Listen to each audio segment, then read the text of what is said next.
மரித்து போன பெண் மீண்டும் உயிரோடு எழுப்பப்பட்டாள்.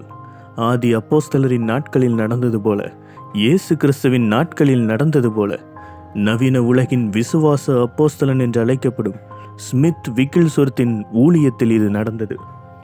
ஒருமுறை மரண தருவாயில் இருந்த ஒரு பெண்ணுக்காக ஜெபிக்கும்படி அவரை அழைத்திருந்தார்கள். நேரமோ இரவு 10 மணி.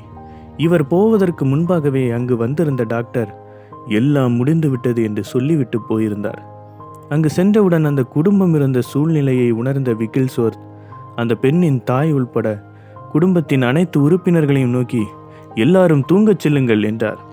ஆனால் ஒருவருக்கும் மனமில்லை. எனவே தன் மேல்கோட்டை அணிந்தவரை அவர் புறப்பட தயாரானார். பின்னர் அவர்கள் தங்கள் மனதை மாற்றிக்கொண்டு உறங்கச் சென்றார்கள். அவநம்பிக்கையும் பச்சாதாபமும் சூழ்ந்திருக்கும் இடத்தில் தேவன் எதையுமே செய்ய மாட்டார் என்று அவருக்கு தெரியும். அவர் அங்கேயே தங்கினார். அப்போதுதான் மரணத்துக்கும் பிசாசுக்கும் எதிராக நேருக்கு நேர், முகத்துக்கு முகம் ஓர் யுத்தம் தொடங்கியது. எத்தனை பயங்கரமான போர் அது! இரவு 11 மணி முதல் விடியற்காலை 3:30 மணி வரை அவரது ஜெப யுத்தம் தொடர்ந்தது. ஆனால் அவர் கண் முன்பாகவே அவளது உயிர் பிரிந்தது. நீ தோற்றுவிட்டாய், உன் கரங்களில் இருக்கும்போதே அப்பெண் மரித்து போனால் பிசாசு சொன்னது.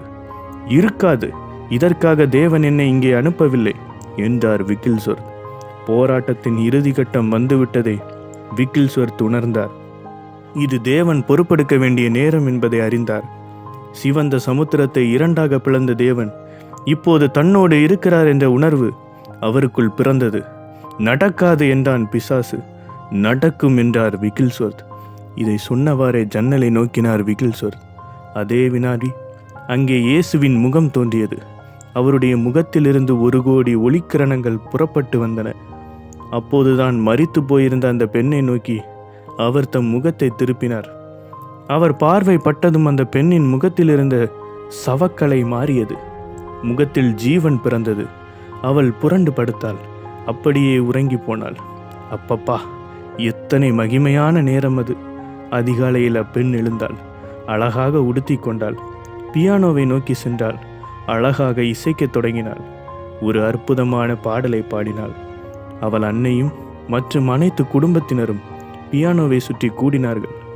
மரித்தவளை தேவனிடமிருந்து திரும்ப பெற்றுக்கொண்டார்கள். இது விக்கில்ஸ்வொர்த்தின் வாழ்க்கையின் ஊழிய பாதையில் நடந்த ஓர் உண்மை சம்பவம்.